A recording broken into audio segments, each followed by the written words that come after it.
पूजितं सुरनरोत्तमेरमुदा धर्मनन्दनमहं विचिन्तये। बोलो स्वामीनारायण भगवाननी, श्री हरि कृष्ण महाराजनी,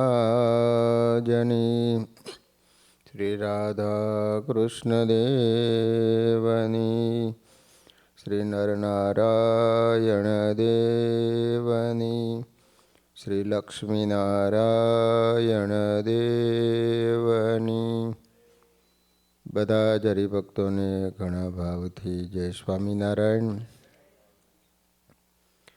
વાલા ભક્તજનો, આપણે નીલકંઠ મહાપ્રભુના દિવ્ય લીલા ચરિત્રોની કથા શ્રવણ કરી રહ્યા છીએ।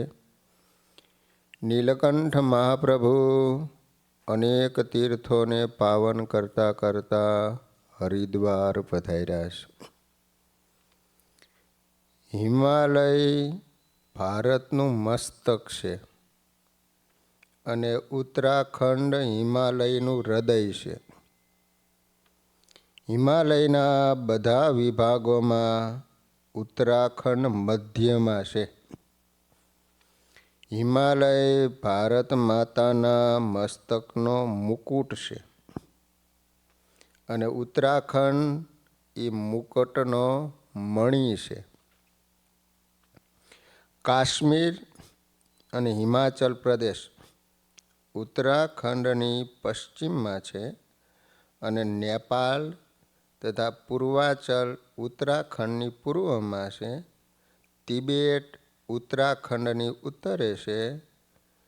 ધર્મ, સંસ્કૃતિ, તીર્થસ્થાનો, નદીઓ અને પહાડોને દ્રષ્ટિ સમક્ષ રાખીને વિચારીએ ને તો પણ ઉત્તરાખંડ હિમાલયનો સૌથી મહત્વપૂર્ણ ખંડ છે। એક દ્રષ્ટિએ જોઈએ ને તો આખો હિમાલય ભારતનો ઉત્તર તરફનો ભાગ છે અને એ અર્થમાં આખો હિમાલય ઉત્તરાખંડ ગણાય, પરંતુ ઉત્તરાખંડ શબ્દ આખા હિમાલય માટે નહીં પણ હિમાલયના એક ખાસ ખંડ માટે વપરાય છે। આ શબ્દ પ્રયોગ ઉત્તરાખંડનું ગૌરવ અને મહત્વ સૂચિત કરે છે। ગઢવાલ અને કુમાઉ સાથે મળીને ઉત્તરાખંડ બને છે। ગઢવાલ માટે પ્રાચીન નામ કેદારખંડ અને કુમાઉ માટે પ્રાચીન નામ કુર્માચલ છે। એટલે ઉત્તરાખંડમાં કેદારખંડ અને કુર્માચલ ખંડ સમાયેલા છે। આધુનિક પરિભાષામાં કહીએ ને તો ઉત્તર પ્રદેશના હિમાલયીન વિસ્તારને ઉત્તરાખંડ કહે છે। ભારત દેશના અતિ મહત્વના તીર્થો ઉત્તરાખંડમાં છે। યમનોત્રી, ગંગોત્રી, કેદારનાથ, બદ્રીનાથ, પંચકેદાર, સપ્તબદ્રી, સતોપથ, હેમકુંડ, 14 પ્રયાગ, ઉત્તરકાશી, ગૌમુખ, તપોવન, નંદનવન અને હરિદ્વાર આદિ મહત્વના તીર્થો ગણાય છે અને આ બધા હિમાલયીન તીર્થો ઉત્તરાખંડમાં છે। આપણી સૌથી પવિત્ર નદીઓનું ઉદ્ગમ સ્થાન ઉત્તરાખંડમાં છે। યમુના, ભાગીરથી ગંગા, મંદાકિની, અલકનંદા, નંદાકિની, સરયુ, ગોમતી, રામગંગા, ઝાડગંગા, કાલીગંગા, પિંડારગંગા, ધૌલીગંગા આદિ નદીઓને વિશેષ પવિત્ર નદીઓ ગણવામાં આવે છે અને આ બધી જ નદીઓ ઉત્તરાખંડમાંથી વહે છે। આપણા નોંધપાત્ર અને વિશિષ્ટ મહત્વના પવિત્ર પર્વત શિખરો પણ ઉત્તરાખંડમાં જ છે। નર પર્વત, નારાયણ પર્વત, નીલકંઠ, નંદાદેવી, દ્રોણાચલ, દ્રોણગીરી, શ્રી કૈલાસ, શિવલિંગ, શતોપથ, સ્વર્ગ આરોહિણી, ભાગીરથ 1, 2, 3 અને મેરુ, સુમેરુ, કેદાર શિખર આદિ પવિત્ર પર્વત શિખરો આ જ વિસ્તારમાં છે. ઉત્તરાખંડમાં 108 પ્રયાગ હોવાનું કહેવાય છે. પ્રયાગ એટલે 2 કે 3 નદીઓ ભેગી થતી હોય એને પ્રયાગ કહેવામાં આવે. તો 108 પ્રયાગ છે ઉત્તરાખંડમાં. એમાંથી 5 પ્રયાગ પ્રધાન છે, જેમને ઉત્તરાખંડના પંચ પ્રયાગ કહેવામાં આવે. એક તો દેવપ્રયાગ, બીજું રુદ્રપ્રયાગ, ત્રીજું કર્ણપ્રયાગ, ચોથું નંદપ્રયાગ અને પાંચમું વિષ્ણુપ્રયાગ. ઉત્તરાખંડ તો તીર્થભૂમિ છે. અહીં અપરંપાર તીર્થો છે.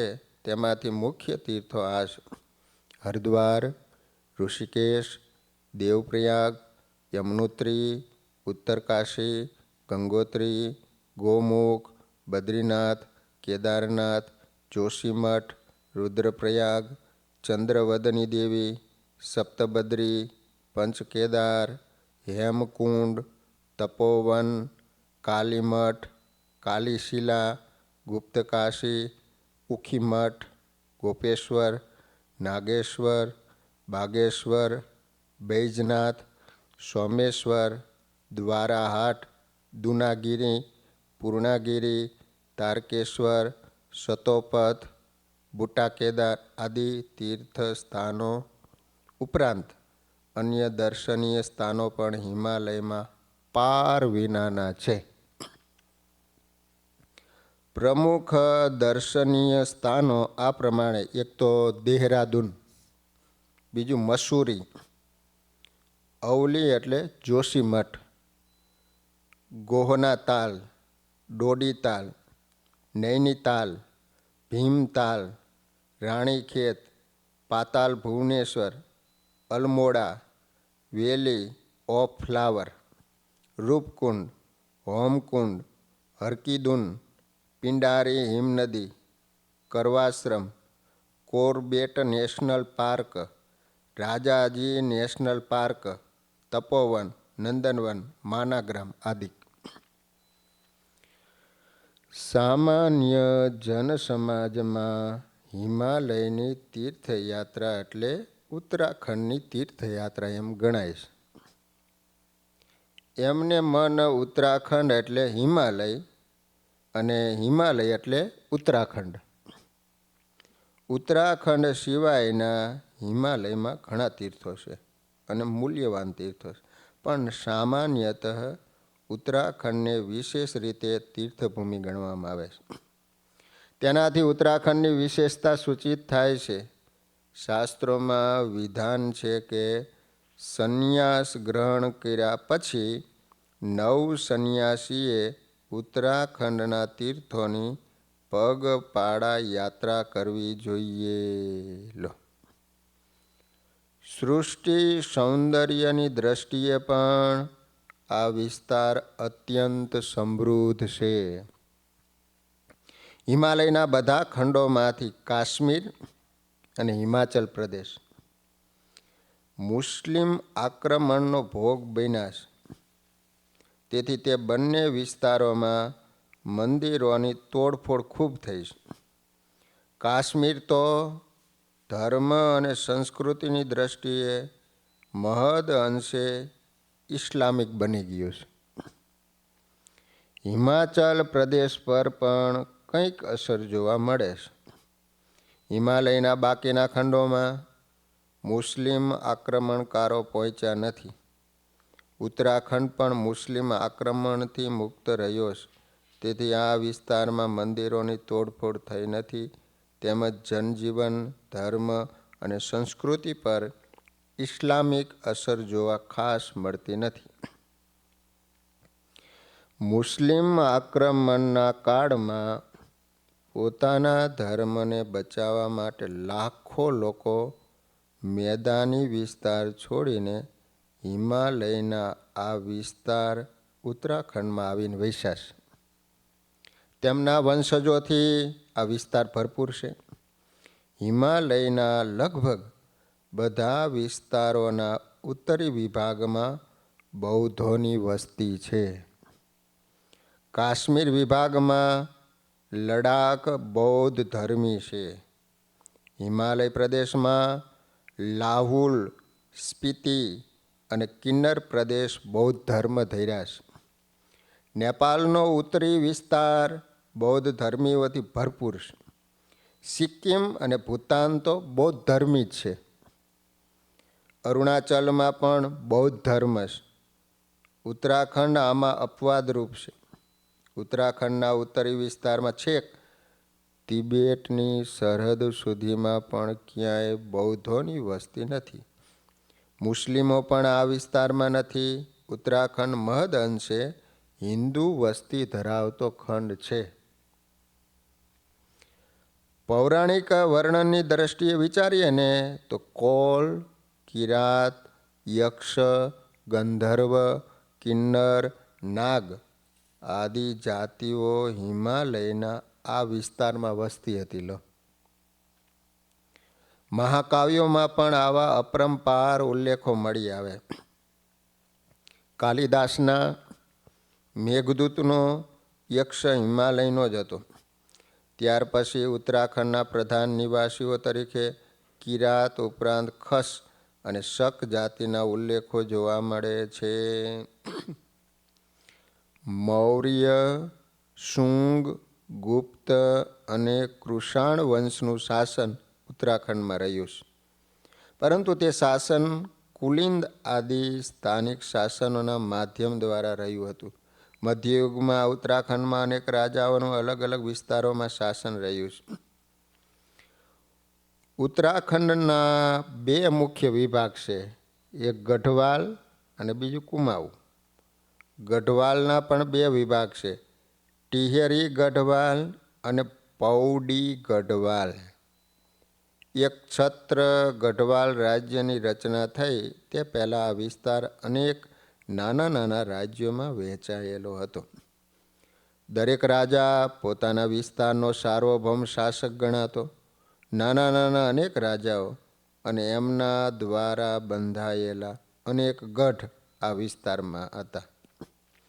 ગઢની પ્રચુરતાને કારણે આ વિસ્તારનું નામ ગઢવાલ પડ્યું છે. પમવાર વંશના રાજા અજયપાલે આ બધા રાજાઓને જીતીને વિશાળ ગઢવાલ રાજ્યની સ્થાપના કરી.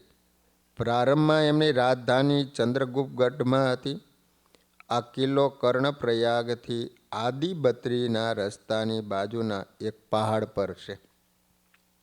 હવે ખંડેર હાલતમાં છે. ત્યાર પછી ગઢવાલની યથાર્થ પ્રથમ રાજધાની શ્રીનગર શહેરમાં થઈ. આ ગાળાઓમાં ગોરખાઓએ ગઢવાલ પર આક્રમણ કર્યું. ગઢવાલના રાજાએ અંગ્રેજોની મદદ માંગી અને અંગ્રેજોની મદદથી ગોરખાઓને હાંકી કાઢ્યા. ગઢવાલના રાજા પોતાનું રાજ્ય તો સંભાળી શક્યા, પરંતુ રાજ્યનો કેટલાક વિસ્તાર એમને અંગ્રેજોને આપી દેવો પડ્યો.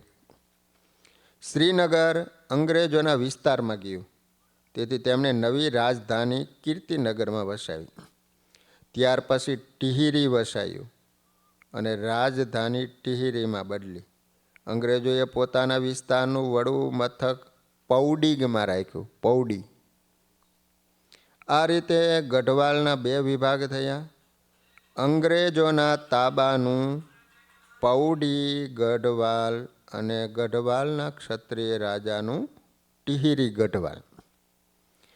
છેલ્લે ટિહિરીના રાજાએ રાજધાની ટિહિરીથી બદલીને નવા બાંધેલા નગર નરેન્દ્રનગરમાં બદલી. આમ ગઢવાલની રાજધાની વારંવાર બદલાતી રહી. ઉત્તરાખંડનો બીજો વિભાગ કુમાઉ છે. એનું પ્રાચીન નામ કુર્માચલ છે. પૌરાણિક માન્યતા એવી છે કે કુમાઉ ખંડના ચંપાવત વિસ્તારમાં કુર્મ ભગવાનનો અવતાર થયો હતો. કુર્મ એટલે કાચબો. તેથી આ પર્વતીય વિસ્તારનું નામ કુર્માચલ પડ્યું છે. ખરેખર મૂળ કુર્માચલ તો આ ચંપાવત વિસ્તારનું નામ છે, પણ કાળે કરીને આ નામ આખા ખંડ માટે પ્રચલિત બન્યું છે.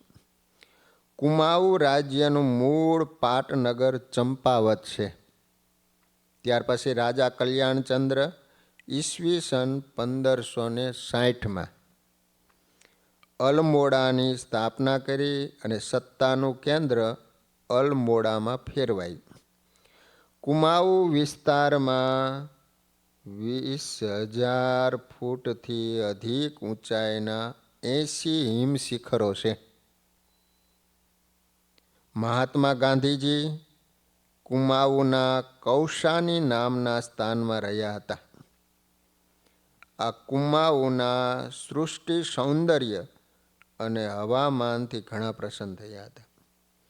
કૈલાસ માનસરોવરની યાત્રા માટે અનેક પગપાળા માર્ગ છે, પરંતુ અત્યારે જે માર્ગે જવાય છે તે કુમાઉમાંથી પસાર થાય છે. તેથી વર્તમાન પરંપરા મુજબ કૈલાસ માનસરોવરના પદયાત્રીઓને આવતા જતા કુમાઉમાંથી પસાર થવું પડે છે. ઉત્તરાખંડના લોકો સરળ, પ્રામાણિક, ધર્મપરાયણ અને મહેનતુ છે. યાત્રીઓ તરફનો એમનો વ્યવહાર ઘણો સારો છે. યાત્રાળુઓને તેઓ ઘણી રીતે ઉપયોગી થાય. તેથી અહીં ચોરી, છેતરપિંડી, લૂંટ આદિ પ્રસંગો બહુ જ ઓછા પ્રમાણમાં બને છે. યાત્રિકો નિર્ભયતાથી ગમે તે વિસ્તારમાં ફરી શકે છે. સમગ્ર હિમાલયની પ્રજાની જેમ ઉત્તરાખંડની પ્રજા પણ ઉત્સવ પ્રિય અને મેળા પ્રિય છે. અહીં અનેક મેળાઓ ભરાય છે, અનેક ઉત્સવો ઉજવાય છે. કોઈને કોઈ મેળો અને કોઈને કોઈ ઉત્સવ અહીં વર્ષભર ચાલતા જ રહે છે. ઉત્તરાખંડ રાજ્યનું પાટનગર દેહરાદૂન છે. આ રાજ્યની વસ્તી અંદાજિત 1 કરોડથી વધારે છે. ઉત્તરાખંડની મુખ્ય ભાષાઓ 3 છે: ગઢવાલી, કુમાઉની અને હિન્દી. આ ઉપરાંત બીજી થોડી તિબેટો, હિમાલયી બોલીઓ પણ બોલાય છે. ઉત્તરાખંડમાં અંગ્રેજી જાણનાર બોલનાર લોકો પણ છે. ઉત્તરાખંડ રાજ્યમાં 13 જિલ્લાઓ છે. પહેલું ઉત્તરકાશી, બીજું ચમોલી, ત્રીજું દેહરાદૂન, ચોથું ટિહરી ગઢવાલ, પાંચમું પૌડી ગઢવાલ, છઠ્ઠું રુદ્રપ્રયાગ, સાતમું અલમોડા, આઠમું પિથોરાગઢ, નવમું નૈનીતાલ, 10મું બાગેશ્વર, 11મું ચંપાવત, 12મું ઉધમસિંહનગર અને 13મું હરિદ્વાર. હરિદ્વાર જિલ્લો છે. હરિદ્વાર એવું એક તીર્થ છે કે જેનું દરેક લોકો માટે અલગ અલગ મહત્વ છે. કોઈના માટે હરિનો દ્વાર એટલે હરિદ્વાર, કોઈના માટે મોક્ષ પ્રાપ્તિનું સ્થાન, કોઈના માટે પિતૃઓની શાંતિનું સ્થાન, કોઈના માટે પર્યટન સ્થળ, કોઈના માટે નિવૃત્તિ પછીની પ્રવૃત્તિનું સ્થાન, તો કોઈના માટે કમાણીનું સ્થાન છે. હરિદ્વાર ભૌગોલિક દ્રષ્ટિએ જોઈએ ને તો શિવાલિક પર્વતમાળાઓની તળેટીમાં વચ્ચે આવેલું હરિદ્વાર ઉત્તરાખંડનું દ્વાર છે. અહીંયાથી બધાને જવું પડે. ઐતિહાસિક દ્રષ્ટિએ જોઈએ ને તો હરિદ્વારનું પ્રાચીન નામ માયાપુરી હતું, માયાપુરી. પરંતુ 8મી સદીમાં માયાપુરી ખંડેર બની ગઈ. ત્યારબાદ ત્યાં ગંગાદ્વાર નામી એવું નગર વસ્યું હતું અને ગંગા નદીના લીધે એ મહત્વનું તીર્થધામ બન્યું. નામ ગંગાદ્વાર બાદ હરિદ્વાર રાખવામાં આવ્યું હતું. અને એની આસપાસ કનખલ અને જ્વાલાપુર નામના નગર હતા. હરદ્વાર યાત્રાઓનું નગર, જ્વાલાપુર પંડાઓનું ધામ અને કનખલ સંન્યાસીનો વાસ બન્યા. આ નગરોની વચ્ચે કોઈ સમાનતા હતી તો એ ગંગા નદી હતી. આ ત્રણેય નગરની વચ્ચે સેતુ બાંધી એક મોટું નગર બનાવવામાં આવ્યું, જેનું નામ હરિદ્વાર. શાસ્ત્રો લખે છે કે કાશી કાંચી ચ માયાખ્યા ત્વયોધ્યા દ્વારવત્યપી મથુરાવંતિકા ચૈતા સપ્તપુર્યો અત્ર મોક્ષદા. સાતપુરી મોક્ષને આપનારી છે. એમાં એક કાશી, બીજું કાંચી, ત્રીજું માયાપુરી એટલે હરદ્વાર. જો સંસ્કૃતમાં એને માયાપુરી કહે છે. પહેલાં નામ 8મી સદીમાં હરદ્વાર થયું. અયોધ્યા, દ્વારિકા, મથુરા અને અવંતિકા એટલે ઉજ્જૈન, આ સાતપુરી મોક્ષદાયીની છે. હિમાલયના મહત્વના તીર્થોમાં હરિદ્વાર ઉત્તરાખંડનું દ્વાર છે. હરિદ્વારને કોઈ હરદ્વાર પણ કહે છે. બદ્રીનાથ હરિની યાત્રા માટે આ દ્વાર છે, તેથી હરિદ્વાર છે. અને કેદારનાથ હરની યાત્રા માટે પણ આ દ્વાર છે, તેથી હરદ્વાર કહેવાય. ભગવતી ભાગીરથી ગંગા અહીંથી હિમાલય છોડીને મેદાનમાં પ્રવેશે, તેથી ગંગાદ્વાર પણ કહેવાય છે. ત્યાં સુધી ડુંગર ઉપરથી આવે, અહીંયાથી પછી મેદાનમાં છવાઈ જાય, એટલે ગંગાદ્વાર પણ કહેવાય. ભારતનો સૌથી મોટો મેળો કુંભ મેળો છે. કુંભ મેળાના 4 સ્થાનોમાં હરિદ્વાર પણ એક છે. હરિદ્વારમાં દર 12 વર્ષે કુંભ મેળો અને કુંભ મેળા પછીના 6 વર્ષે અર્ધ કુંભ મેળો ભરાય છે. કુંભ મેળા દરમિયાન હરિદ્વારમાં ભારતભરના સાધુ સંતો તથા વિશાળ જનમેદની એકઠી થાય છે. આ કુંભ મેળાની કથા અને સ્વરૂપ પણ સમજવા જેવા છે. જ્યારે દેવો અને દાનવોએ સાથે મળીને સમુદ્ર મંથન કર્યું, કુંભ મેળો શા માટે થયો એમ, તો ત્યારે એમાંથી અનેક રત્નો નીકળ્યા અને આખરે અમૃત કુંભ લઈને ભગવાન ધન્વંતરી બહાર આવ્યા. અમૃત માટે દેવો અને દાનવો વચ્ચે વિવાદ શરૂ થયો. વિવાદે સંઘર્ષનું રૂપ ધારણ કર્યું. બ્રહ્માજીની સૂચનાથી ગરુડજી આ અમૃત કુંભ લઈને દોડ્યા. અસુરો એની પાછળ પડ્યા.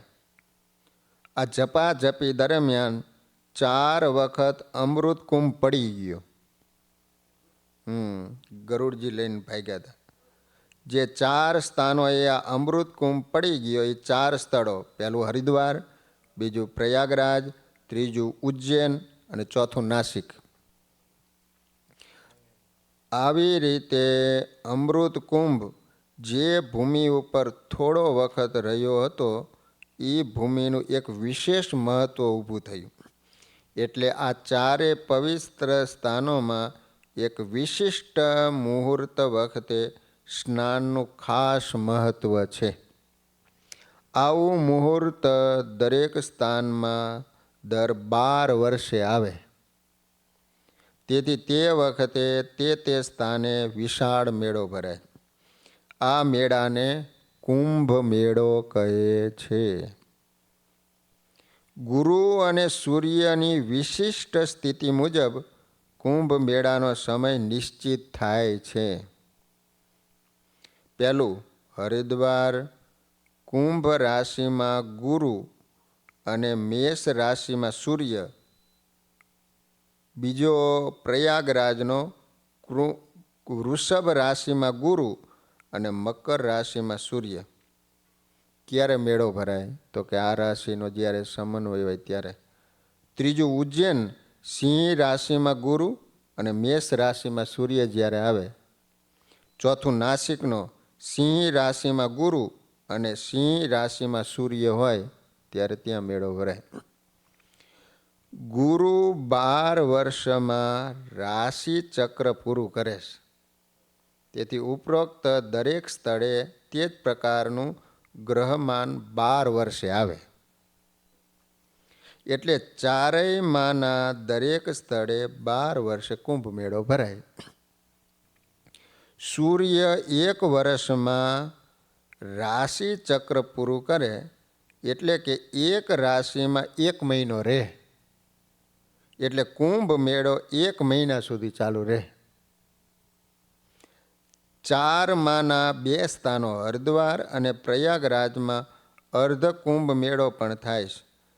કુંભ મેળા પછી બરાબર 6 વર્ષે અર્ધ કુંભ ભરાય 2 ઠેકાણે જ, એક પ્રયાગમાં અને હરિદ્વારમાં 6 વર્ષે ભરાય. ઓલો 12 વર્ષે મહાકુંભ આવે. ઐતિહાસિક રીતે જોઈએ ને તો કુંભ મેળાનો સમ્રાટ હર્ષ સાથે સંબંધ છે. સમ્રાટ હર્ષ ઉપરોક્ત ચારેય સ્થાનોમાં વારા ફરતી સમગ્ર ભારતના બધા સાધુઓને નિમંત્રણ આપતો અને તે વખતે એના સિવાયની પોતાની તથા રાજ્યની સમગ્ર મિલકતનું દાન કરતો. પહેરેલા વસો સુદ્ધા દાનમાં આપી દીધો. બોલો, રાજા પહેરેલા વસ્ત્ર સુદ્ધા આપી દીધો. અને પોતે પોતાની બહેન પાસેથી દાન માગીને એક વસ્ત્ર મેળવતો અને એ પહેરીને ફરીથી રાજ્ય વહીવટ શરૂ કરતો હતો. આ રીતનો ક્રમ ચાલુ રહ્યો. તે વખતથી સાધુઓના મહાસંમેલનની પરંપરા ચાલુ થઈ અને એ જ પરંપરા આજે કુંભ મેળા રૂપે જોવા મળે છે. સમ્રાટ હર્ષ રાજાથી એને આ બધા સંતોને બોલાવી અને આ રીતે ચાલુ કર્યું. તે અત્યાર સુધી બધા સાધુ ત્યાં આવે. કુંભ મેળો મૂલતઃ સાધુઓનો મેળો છે, પણ હવે તો સામાન્ય જનસમાજ પણ વિશાળ પ્રમાણમાં લાભ લે છે. ભારતભરના બધા સંપ્રદાયના લગભગ સમગ્ર સાધુ સમાજના એક જ સ્થળે દર્શન કરવા હોય અને સાધુ સમાજનો પરિચય મેળવ્યો હોય તો કુંભ મેળો આદર્શ સ્થાન છે. ભારતભરના દૂર દૂરના સ્થાનોમાં રહેતા સાધુઓ કુંભ મેળામાં અવશ્ય આવે. હિમાલયની દૂર દૂરની ગુફામાં રહેતા અને ભાગ્યે જ બહાર નીકળનારા સાધુ પણ કુંભ મેળામાં પધારે.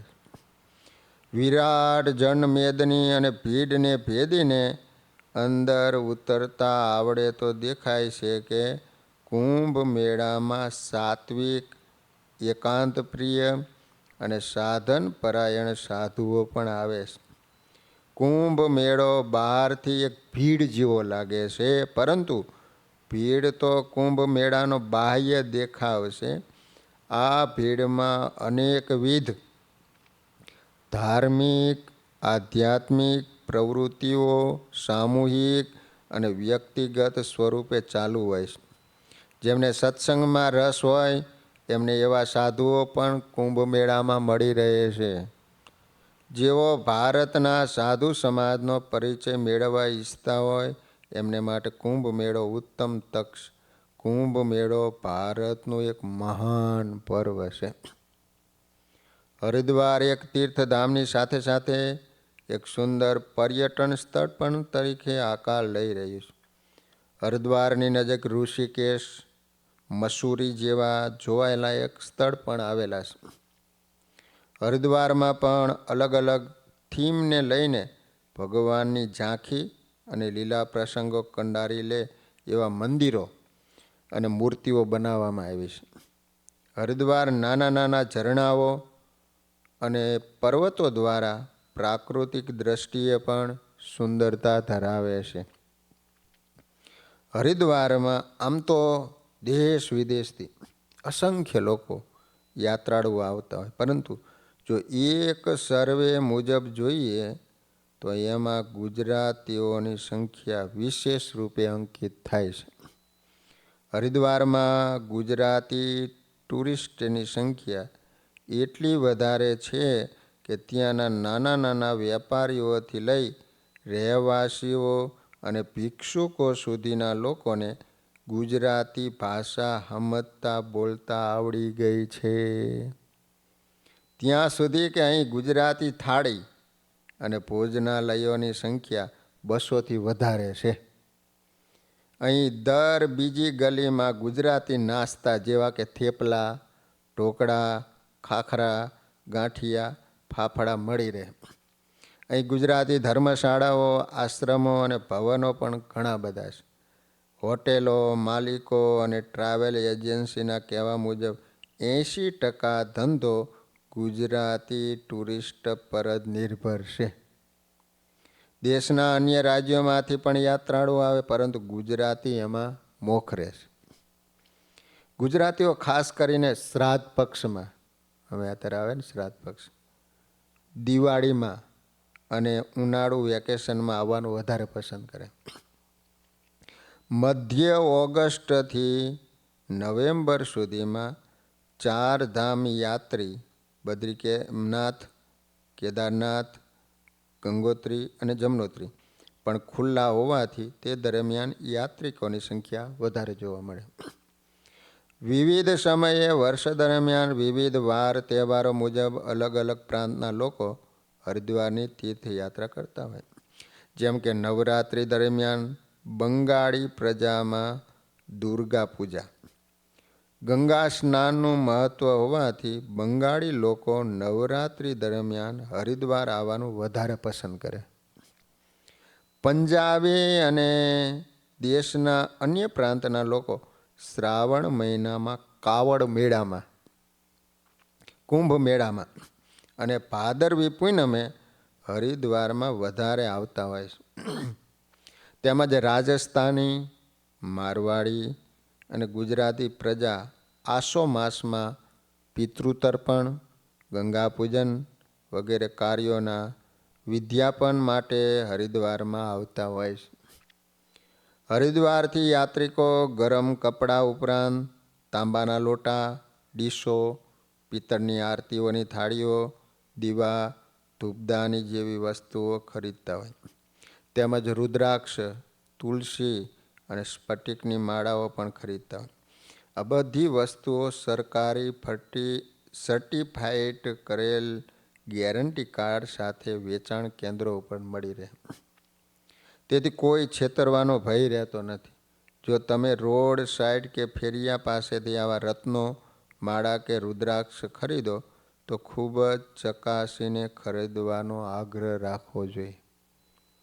કેમ કે અહીં છેતરામણીની તરકીબોનો તોટો નથી. એવું કહેવાય છે કે અસલ રત્ન પરસ્પર અથડાતા સ્પાર્ક થાય અને એમાંથી તણખા ચડે. રત્નો હોય ને આમ પરસ્પર તો આમ તણખા ચડે. પરંતુ વેપારીઓએ હવે એનો પણ તોટો કાઢ્યો છે. હવે સારા કેરેટના એવા પથ્થરો પણ ઉપલબ્ધ છે, જેની ઉપર કલર ચલાવીને રત્નો તરીકે બતાવવામાં આવે. અને આ પથ્થરોની ખૂબી એ છે કે એમાંય પણ અસલ રત્નોની જેમ સ્પાર્ક થાય. તેથી તેના પરીક્ષણ વિના સર્ટિફાઈડ ન હોય એવા રત્નો ખરીદવા યોગ્ય નથી. એવું જ કંઈક રુદ્રાક્ષમાં પણ જોવા મળે. 1 મુખીથી 14 મુખી સુધીના રુદ્રાક્ષ હરિદ્વારમાં મળે, જે મોટે ભાગે નેપાળથી લાવવામાં આવે અને એમાંય પણ ઠગાઈ થતી હોય છે. રુદ્રાક્ષના 10 મુખી રુદ્રાક્ષને તોડીને ફરીથી ચોંટાડીને 5 મુખી કે 7 મુખી દર્શાવવામાં આવે. કેટલીક જગ્યાએ તો પ્લાસ્ટિકના મણકાને રુદ્રાક્ષના રંગરૂપ આપીને વેચવામાં આવે. હરિદ્વારમાં ફક્ત રત્નો કે રુદ્રાક્ષ નહીં, પણ તાંબા પિત્તળના વાસણો, અષ્ટધાતુમાં અને પૂજાની સામગ્રીમાં પણ ઠગાઈ થતી હોય. એ સિવાય અહીં મળતી જડીબુટ્ટી અને આયુર્વેદિક દવાઓમાં પણ ઠગાઈ થતી હોય છે. હરિદ્વારમાં કનખલ એક એવી જગ્યા છે જ્યાં સંન્યાસીઓ વાસ કરે છે. અર્થાત સંન્યાસીઓની નગરી તરીકે કનખલને ઓળખવામાં આવે છે. અહીં સંન્યાસ આશ્રમો, સંન્યાસીઓના તપ કરવા માટેના મઠો એમ જ અખાડા પણ આવેલા છે. હરિદ્વારમાં લગભગ 50થી વધારે અખાડા આવેલા છે. જ્યાં વર્ષ દરમિયાન દેશના અલગ અલગ વિસ્તારથી હજારો સાધુ બાવાઓ અને સંન્યાસીઓ આવે છે. હરિદ્વારમાં વાંદરાઓની પણ કોઈ કમી નથી. તેથી તેનાથી પણ યાત્રિકોએ સાવધાની રાખવી જરૂરી. સ્થાનિક દુકાનવાળાઓએ આ વાંદરાઓને ટ્રેનિંગ આપીને તૈયાર કરેલા છે કે તમે જ્યારે દર્શન માટે લાઈનમાં ઊભા રહો ત્યારે તમારા હાથમાંથી પ્રસાદની થેલીઓ, તમે પહેરેલા ચશ્મા કે હાથમાં રહેલી અન્ય કિંમતી વસ્તુઓ આ વાંદરાઓ ખેંચી જાય છે. અને જો 10ની નોટ આપો તો તમારી વસ્તુ પાછી આપે. આમ વાંદરાઓને તાલીમ આપી યાત્રીઓ પાસેથી દુકાનવાળા દિવસ દરમિયાન સારા એવા રૂપિયા કમાઈ લે છે. ઉત્તરાખંડની ચારધામ યાત્રા બદ્રીનાથ, કેદારનાથ, ગંગોત્રી અને યમનોત્રી જવાનો માર્ગ હરિદ્વાર જ છે. આથી કહી શકાય કે ઉત્તરાખંડના ચારધામની યાત્રા હરિદ્વારથી શરૂ અને હરિદ્વારમાં જ પૂરી થાય. આમ તો ગંગા નદી કાશી, પ્રયાગરાજ અને બિહારમાં પણ છે, પરંતુ હરિદ્વારમાં ગંગાનું ધાર્મિક અને ઐતિહાસિક મહત્ત્વ હોવાથી ગંગામાં ડૂબકી લગાવવા લોકો હરિદ્વારમાં વધુ આવતા હોય છે.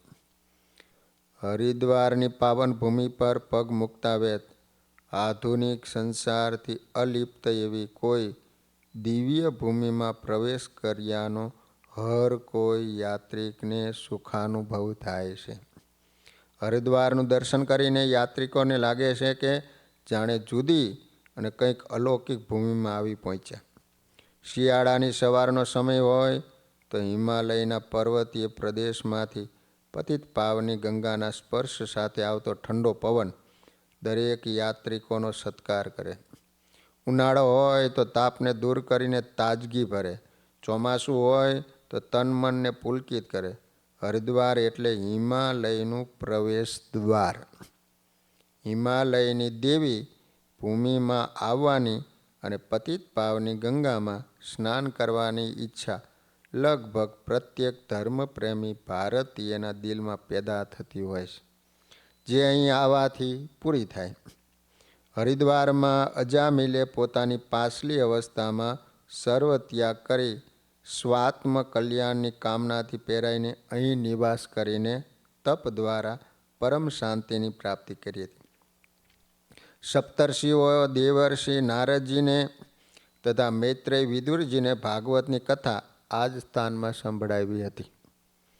અધ્યાત્મ માર્ગના અનેક આરાધકોએ અહીં રહીને શાંતિ અને સિદ્ધિ મેળવી. ભર્તુહરિએ અહીં તપસ્યા કરી અને શાંતિ મેળવી. એમના વૈરાગ્ય શતક ગ્રંથ પરથી એમના કાશીવાસની અને હિમાલયવાસની પુષ્ટિ મળે છે.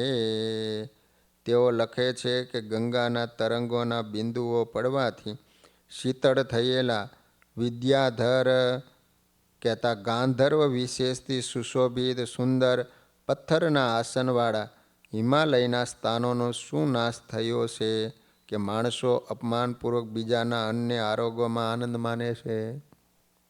આપણા માટે આ ધામનું વિશેષ મહત્વ એ છે કે સર્વાવતારી સ્વામિનારાયણ ભગવાન નીલકંઠ વર્ણિ વેશે તીર્થોમાં વિચરણ કરતી વખતે અહીં પધાર્યા. આ સ્થાનમાં હરકી પેઢી પર ગંગા સ્નાન કર્યું હતું. કુંભના મેળાને લીધે અપાર ગીર્દી હતી, એટલે અલૌકિક પુરુષ નીલકંઠ વર્ણિને મંદિરમાં લઈને આવ્યા. વર્ણિ ભૂખ્યા હતા, તેથી રસોઈ કરીને જમાડ્યા હતા. આમ વિપ્રના રૂપમાં રહેલા અલૌકિક પુરુષે પોતાના પરિવાર સહિત નીલકંઠ સ્વરૂપ સ્વામિનારાયણ ભગવાનની સેવા અને દર્શનનો લાભ લીધો હતો. પંજાબ કેસરી રણજીતસિંહની વર્ણિ પ્રભુ સાથે ઐતિહાસિક મુલાકાત પણ આ તીર્થમાં થઈ હતી. તો વાલા ભક્તજનો, આ રીતે હરિદ્વારનો આપણે ઇતિહાસ શ્રવણ કર્યો. હવે નીલકંઠ મહાપ્રભુ હરિદ્વારમાં બીજા કયા કયા સ્થાનો છે એ બધી કથા આપણે કાલે શ્રવણ કરીશું. સહજાન સ્વામી મહારાજ.